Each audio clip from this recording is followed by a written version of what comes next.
His skin is white just like a ghost, thick Irish roots and his blonde hair. And he sounds like a Chicago superfan, a music nerd with a collection of CDs from here to there. Yes, Andy Dare is in Chicago, interviewing and barbecuing. It's the Andy Dare Show. It's the Andy Dare Show. Welcome to the Andy Dare Show. I'm your host, Andy, and today we've got episode 146. I am joined by a rock and roll photographer, Bobby Talamine.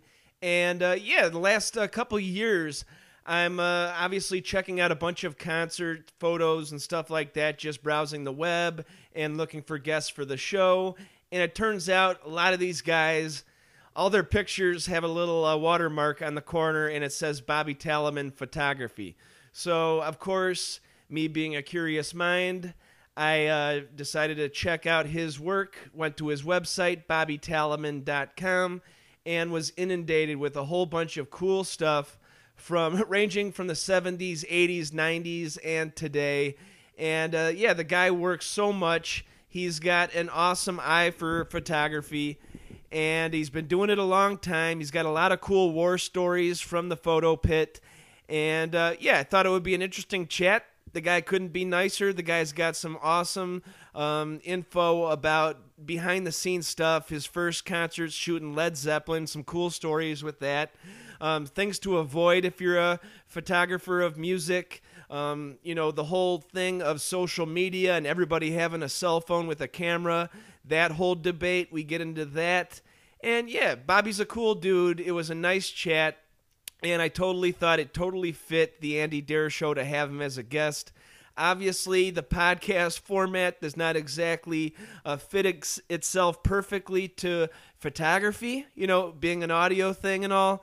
But I will include some of his work on the page. And, of course, a link right over to bobbytalamine.com. That will pretty much be a way to check out all of his stuff. And, it's a great chat. Look forward to hearing the interview. And besides that, I want to thank everybody who has signed up for the Honeycomb fanzine. Once a month, we are sending out homemade fanzines made straight directly out of my house, the Honeycomb Hideout, here in picturesque Westmont, Illinois.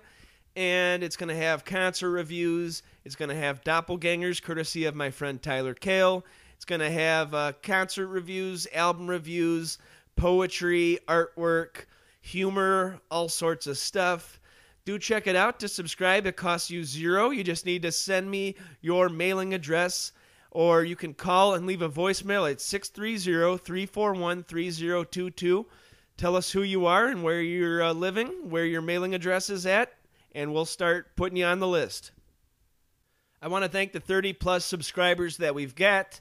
And, if you like what you're reading, tell a friend. If you have a buddy that's into magazines, into music, into interesting pop culture stuff, send them over. Have him call 630-341-3022 and give us his mailing address and name, and we'll put him on the list, or her. It's been an awesome time with the Honeycomb. I got the idea reading the Sub Pop USA book by Bruce Pavitt, who started the fanzine Sub Pop. That turned into a record label that changed the world with Nirvana, Soundgarden, Screaming Trees, all sorts of stuff. They're still doing it over 25 years later, still making groundbreaking music out of the Pacific Northwest. And it's just a great thing to see some successful stuff that just started from a piece of paper that was made at home on a Xerox with a word processor. And I thought in 2015, with this flimsy digital era of here today, gone tomorrow info, why not give you something tangible that you can put away in your desk drawer and look back on in years and think about all the fun, interesting entertainment that we're trying to bring you here at Dare Network. And AndyDare.com is the plug. Obviously, that's got everything. That's got my Empty Lighthouse reviews. recently did a Death Cab for Cutie review on there, and should be a lot more to come. EmptyLighthouse.com for my articles and reviews.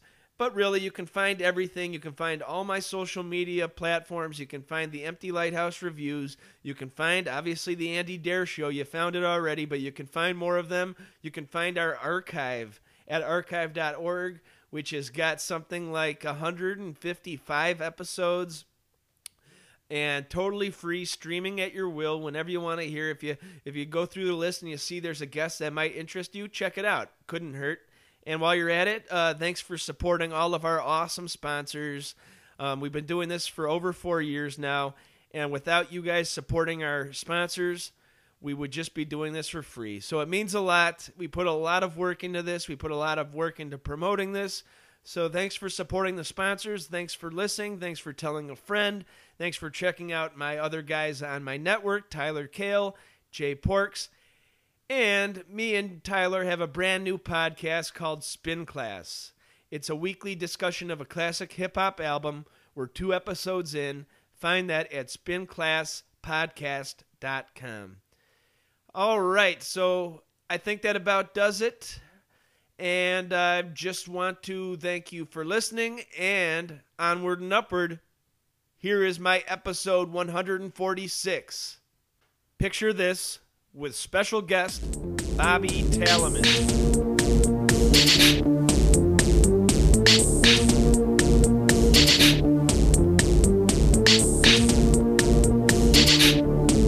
Hey everybody, thank you so much for checking out the Andy Dare Show. Today it is episode 146. I am joined by Bobby Talamine. How you doing? Good, man. How are you? Pretty good, yes. You are one of the biggest photographers in the Chicago scene since the 70s. You have a huge body of work. Check it all out at bobbytalamine.com. And, hundreds of photos. I saw over 3,000 artists have been photographed by you. And you recently just got off the tour with Bob Dylan, a new guy in the game. How was shooting Mr. Dylan? A pain in the ass. But it's very lucrative because really not many photographers have access to them. So I'm kind of lucky that I do. Yeah, that's awesome. How come it was a pain in the ass, though? Well, because, you know, if you've been to a Bob Dylan show as of late, but they're very difficult to shoot because of the notoriety of the lighting. It's very dim lit because he's thwarting himself from photography and whatnot. Sure. Even for professional photographers, it's very, very tough as far as live. He doesn't really, I think he's at an age where he doesn't feel he needs it. Okay. Although, you know, the other flip side of the coin is it should be documented. So technically, since time out of mind, I've been involved with shooting live photography for him as well. That's pretty awesome. Yeah, I feel lucky that I had the opportunity because Bob Dylan, I appreciate the body of work and how he invents stuff, but it's a very difficult show to shoot. You need real high-end professional cameras to get any kind of modicum of good facial tone and recognition of the performance. Yeah, I mean, it's kind of smart. There's no way to put it besides that. It's smart on his behalf because, I mean, I think he's 66 or is he in his 70s now? And you might as well turn down the lights. You know, you're not exactly like, the hottest, youngest, good-looking artist. Why not turn down the lights? And but I can see on your side that's real pain to try to capture that. Let alone here, even if you wanted to attempt to photograph them, they're going to come up with a no. Yeah. So no professional photographers have been allowed to shoot technically a show of Bob since like 1986. It's somewhere around there. So again, there's very, very few photographers that have access to him in regards to shooting this stuff, and it's partly because, like you just said, he's at an age where he doesn't feel like he's comfortable with his image in regards to that, even though he dresses like a renegade still. Yeah. And he does. He dresses like he's got a 10-gallon hat and a suit that he's a gambler on the Mississippi riverboats by Mark Twain. Yeah, he dresses like that, and so you have that kind of shtick to him. And again, I think there's probably only a few photographers that have access to him since then, and I'm one of them. So that's really cool. I think since '82, when did I start really shooting them? Time out of mind, 92 technically. I shot him before that, but 92 on is when I've had access to him. So I've probably done maybe 86 Bob Dylan shows total. That's incredible. And Is this a thing of where you're always at the Chicago gigs, or do you travel with the groups at all, or is it just you stay? Yeah, I do both, but I do travel with groups. I was lucky with Roger Waters and The Wall because the dress rehearsals were in Toronto, and the beginning of that tour began in Chicago for 4 nights at the United Center. And I knew his son, Harry, who does keyboards, and explained how you're coming to my town, and can you tell your dad this is the kind of photography I do? Next thing you know, I got the gig to tour the world with The Wall. Awesome. Because it started in Chicago. But yeah, I do tour on it. Well, mostly I'm a Midwest guy, though. Like with Bob Dylan, it was 4 nights local. Here, Columbus, Ohio, Detroit, Michigan, and I'm missing a date. Oh, Milwaukee. So, nice.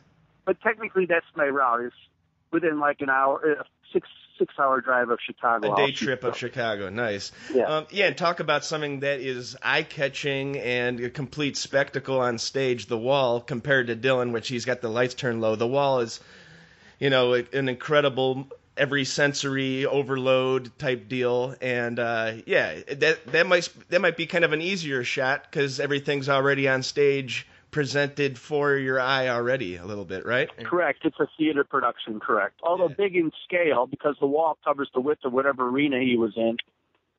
Or the Wrigley Field, the 500 feet of wall. Correct. It's a mammoth production.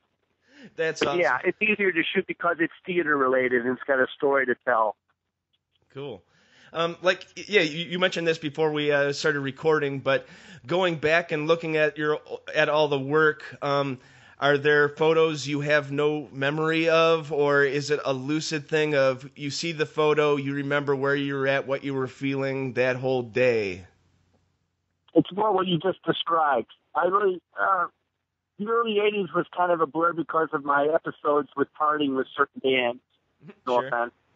But from 85 on, I will, if I recognize the photo, I'll know the date and the actual physical show and to answer your question, yes, I will have a recollection of it in my mind as far as specific artists. I'll do my best if you're bringing one up now or whatever, but cool. Yeah, I do have a memory of that as far as specific time frames of photos that I shot. How about like the first memory of photography and you and your family? Where did you grow up? When did you know that this was something that you really wanted to do in your heart?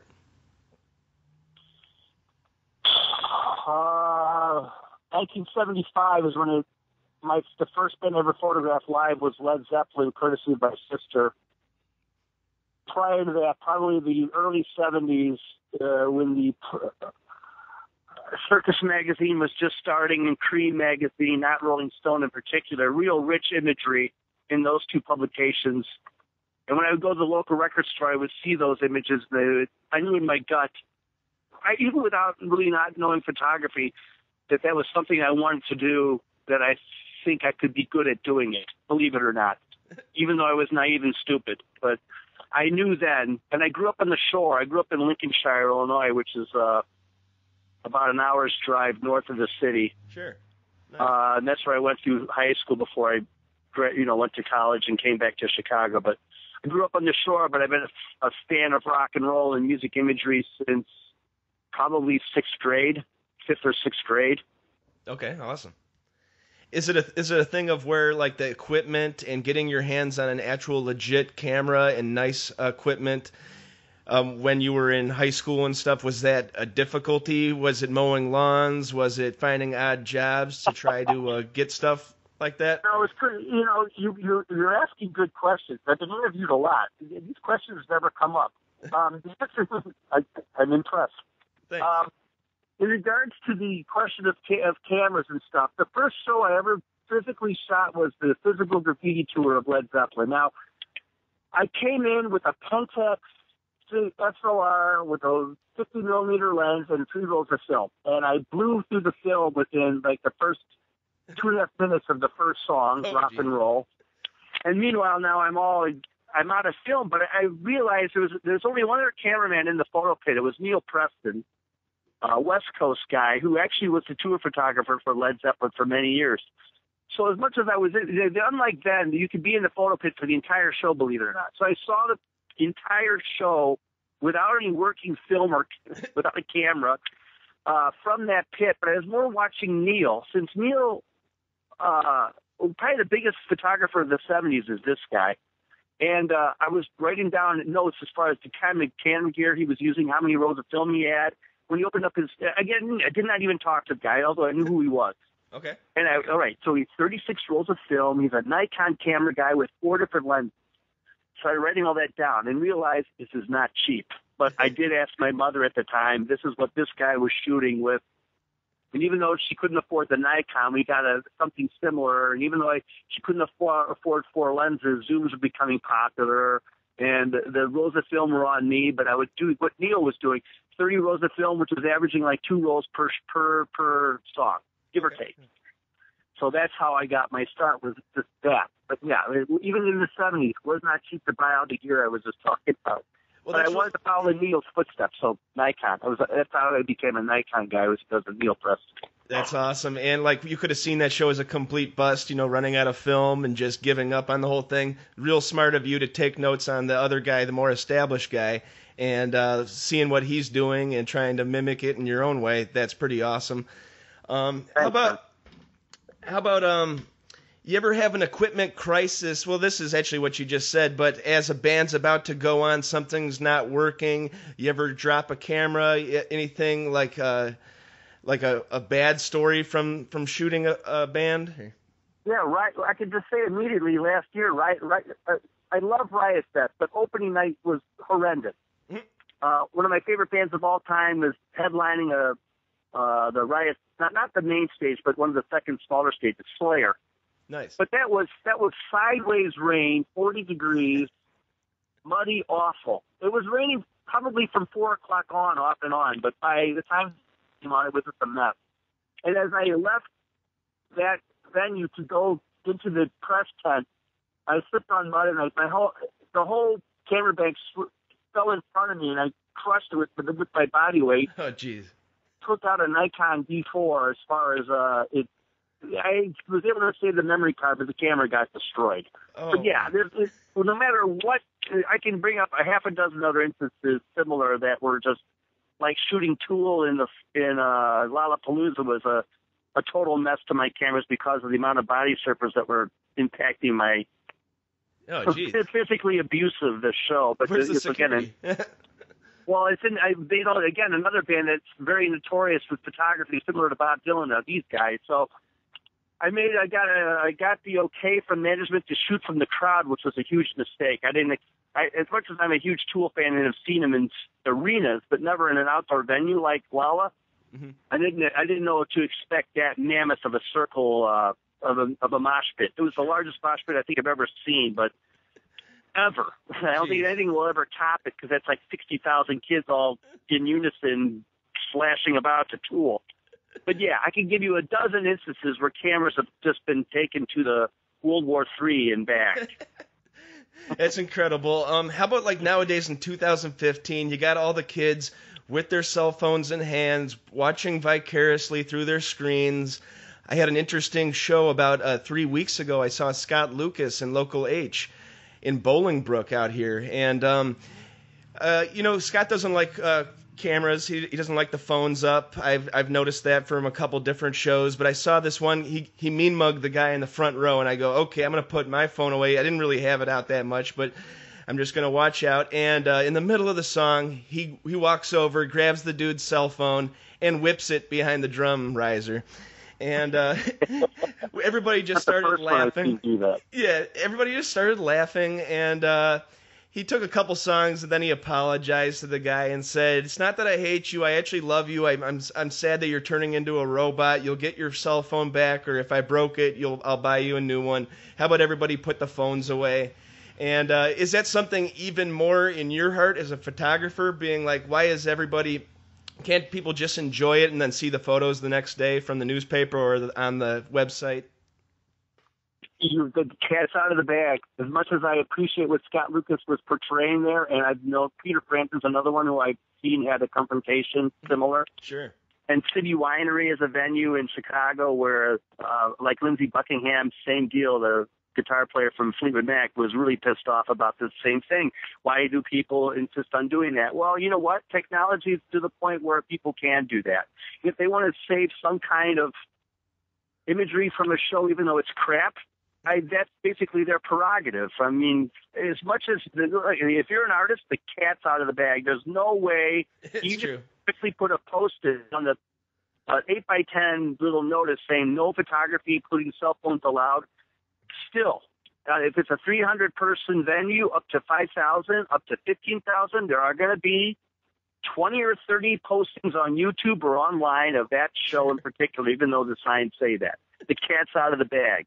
I don't know. I can't speak for Scott Lucas and his mind, but he feels like he wants to make the show more from the heart as far as how you're going to remember it. King Crimson, similar deal. Robert Fripp is very notorious for no photography, yet everyone photographs. I don't know how else to explain it. The cat out of the bag. There's no way that you'd be able to stop it. There's no way. If I was a front man, I wouldn't want to even make it that uncomfortable where we have to deal with the situation. I would probably just ignore it and keep moving.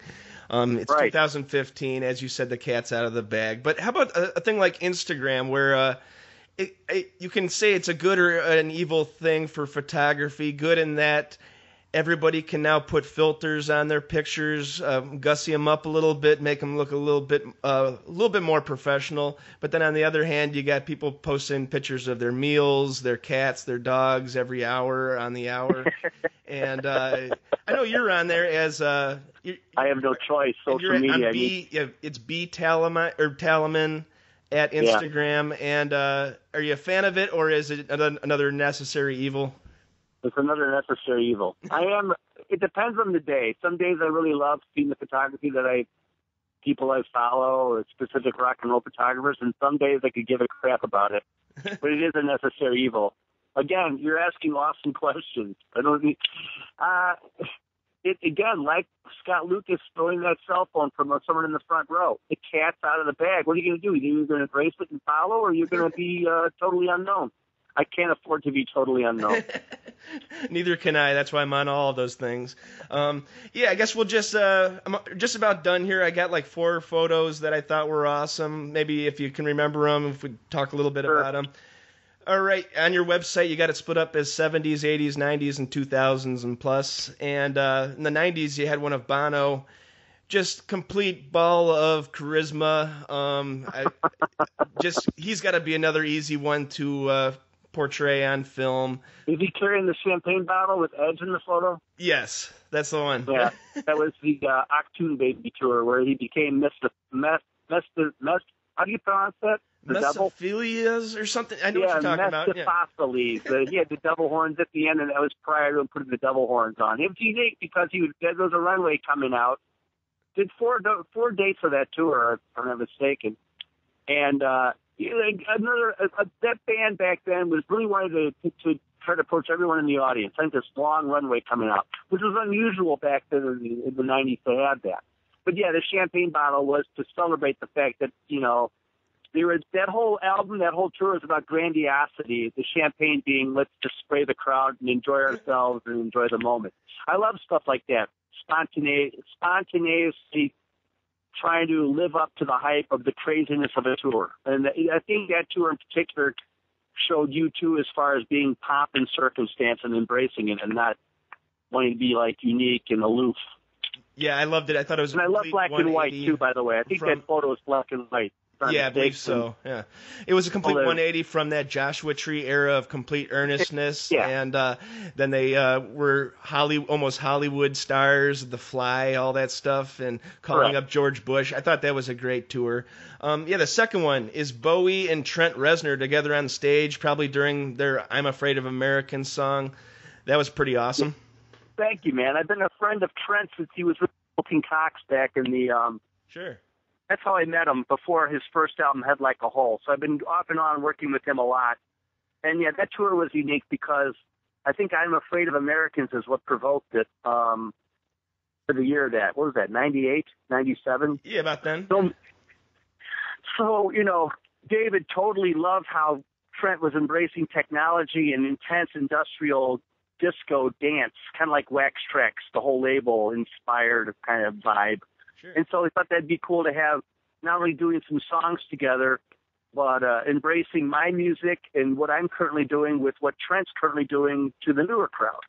So, yeah, it was a fascinating tour. But every time, I'm a fan of both. I'm a fan of David Bowie and a fan of Nine Inch Nails and Trent separate. But, yeah, I loved the fact that they came out on stage together, Trent on keyboards doing David's songs. And then during David's set, Trent would sing some backup vocal. And so, yeah, that was back when Trent was crazy, long hair, intense. Sure, yeah. Like the song I'm Afraid of Americans, and David more the fashionista. But that's what I love about the shot. David looking cool and Trent looking like completely crazed.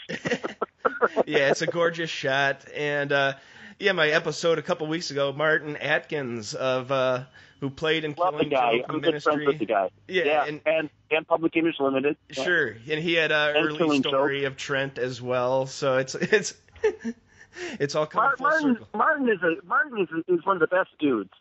Philosophical, everything about that guy I totally love. His drumming, his intensity, the fact that he really now is like a promoter of get you to go out and get your band on the road. Sure, and professor. I think the book is called Super Smart. I think is what he.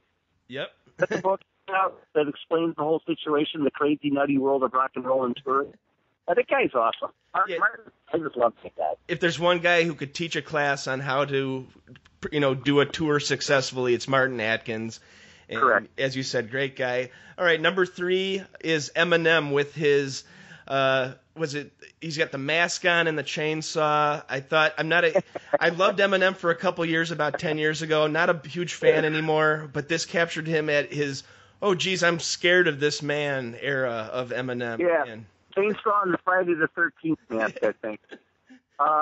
He was the headliner with Limp Bizkit. That was the tour. Oh, geez. And, that shot shows everything because he's kind of like a hillbilly. Uh-huh. So hence, I think, even without even seeing the image, I think it's where he's in overalls, but he's not wearing a shirt underneath. Nice. Kind of like the vibe of, I'm the crazed guy. I mean, I'm the crazed uncle that, people want to throw me away into jail, but yet, come into my world and I'll show you what mom and dad are totally against. Exactly. But, you'll love. Silence of the Lambs type era for the guy. Okay, and my last one, another friend of the show, totally great guy, has ties with Bowie as he's in the Sons of the Silent Age. Chris Conley as Bowie in his Bowie tribute group, Sons of the Silent Age. I mean, the guys look exactly alike, the same build pretty much, and gorgeous vocals. What can you say about Conley? Well, I have another close friend. Knew him from back in the Wax Track days with Ministry and Revolting Cock. Nice. A totally underrated singer-songwriter, gotta tell you. I don't know how many albums he's got out currently that's not related to, like, Sons or with industrial bands like Revolting Cocks and Cockster. But the guy, again, he channels David Bowie. Sons of the Silent Age, when it first started, was a benefit at the Metro, I think 2 or 3 years ago. I was there, yeah. And totally blew me away as far as his whole presentation. And a lot of thought and care went into it. Like, even though we're going to be a cover band, we're going to do it right. We're going to add as many musicians as possible to punch up the sound. And you got it right up without even going further, you got to give him credit for even attempting that. Yeah. Nothing was really fake about it. It was a passionate plea that I love David Bowie and these songs deserve to be heard, etc. Down to the outfit. But I think Chris, like Martin Atkins, is down to earth, totally cool, total music, totally approachable, super friendly, but yet immensely talented. I can't say enough about Chris. And I'm just grateful to be able to do some work with him, both in the hardcore industrial scene with Cockster currently, and with his side projects like Sons of the Silent Age. Can't say enough about it. I thought the show was extraordinary. Done it maybe 5. What? Go ahead. Yeah, he just released a new album this week, Decibels from Heart, it's called, and he's doing duets with a lot of different female singers on there. It's incredible. Sons of the Silent Age, when I asked him how it was, you're not being a tribute act to Lou Reed, who had pretty much one image for his career. You're doing it for Bowie, who had an image every year of his career, was a complete chameleon, was always changing. I was like, how do you pick which era to go off of? And he goes, I just like the Berlin era. That was my That's when he hit the sweet spot. Yeah, low. Man, he's really big into that. You're right. New Heroes in particular. Sure. And you can hear that in his own music, too. Huh. No, absolutely. And he's a real huge fan of Brian Ferry. You got to give Chris credit because he really loves sophisticated music, man. I remember when, Reckless Records, he would work behind the counter, similar to Wax Trax, okay? So he's the manager at the Wax Trax, the Reckless on Broadway. And it was a day off. And the only reason why he came in was because it was a Tuesday, and Mamuna by Brian Ferry was being released on that day. And I remember Brett, who also worked in that shop. I was right behind Chris because I was there for the same thing to get the Brian Ferry out. And Brett goes, "Hey, we're slammed. Care to come to work today?" And Chris goes, "Oh, no. Have to hear this album from top to beginning. No. It's not that to me because he's got to go home Brett, and listen. I can't come in. I got it." That's awesome. Totally not. Yeah, He's a fan first and foremost. Right? Well, I think that's a perfect place to end on. Want to thank you so much for taking the time out. I learned a lot. With your permission, would it be cool to post the 4 pictures I talked about? Knock yourself out. Go awesome. ahead. I know they got the watermark on there and everything, and we will give you links to the website and all that good stuff. BobbyTalamine.com. Instagram at btalamine. Any other plugs or anything coming up? Or? No, as far as shows, yeah. Jeff Beck this Thursday. Nice. Can't wait for that. Bach, doing them. Well, they're a Wax Trax band, so that's why I'm involved with that over at the Abbey Pub. Nice. But I'm really a huge fan of Jeff Beck. I can't wait for that on Thursday. Yeah, that'll be pretty awesome. So just thanks for taking the time out. We will stay in touch, and On behalf of Bobby Talamine, this is Andy signing off for the Andy Darer Show. All right, I'll chop it there, man. This episode of the Andy Dare Show is brought to you in part by Uncle Bub's award-winning barbecue in Westmont, Illinois. Family-owned and operated since 1997, Uncle Bub's is the real deal barbecue. A family-friendly restaurant open 7 days a week. Also, it's a full-service catering company doing weddings, pig roasts, luau's, grill packages, you name it. They have a friendly, helpful staff that will make sure that your party goes off without a hitch. Call them at 630-493-9000. Visit them at 132 South Cass Avenue in Westmont, Illinois, and UncleBubs.com. Hey man, I know you like grilling. I know you like getting those dark grill marks on your burgers, fish, chicken. And I know you don't want to just dry your meat out like you're cooking with a hairdryer. Why not get the Man Grate and click through the AndyDareShow.com's banner so we can keep the lights on here at Honeycomb Hideout Studios in gorgeous Westmont, Illinois. The Man Grate. This episode of the Andy Dare Show is brought to you in part by Record Utopia, a music lover's dream with thousands of vinyl records, musical instruments, and sound gear. They buy, sell, and trade. Give them a call at 630-963-1957. Visit them in Westmont, Illinois at 309 West Ogden Avenue, on the web at recordutopia.com. It's always a good, relaxed atmosphere. Check them out, Record Utopia. Be sure to follow Andy on Twitter, that's at Andy Dare, and like our show on Facebook, that's facebook.com/The Andy Dare Show. Videos at youtube.com/Andrew Martin Dare, and we're on iTunes, just search The Andy Dare Show. Please leave a review. Thanks so much to our wonderful sponsors, Uncle Bub's award-winning barbecue, Record Utopia, The Man Grate, and Amazon.com. Theme song courtesy of Rich Banks Music. Thank you so much for checking out The Andy Dare Show. TheAndyDareShow.com.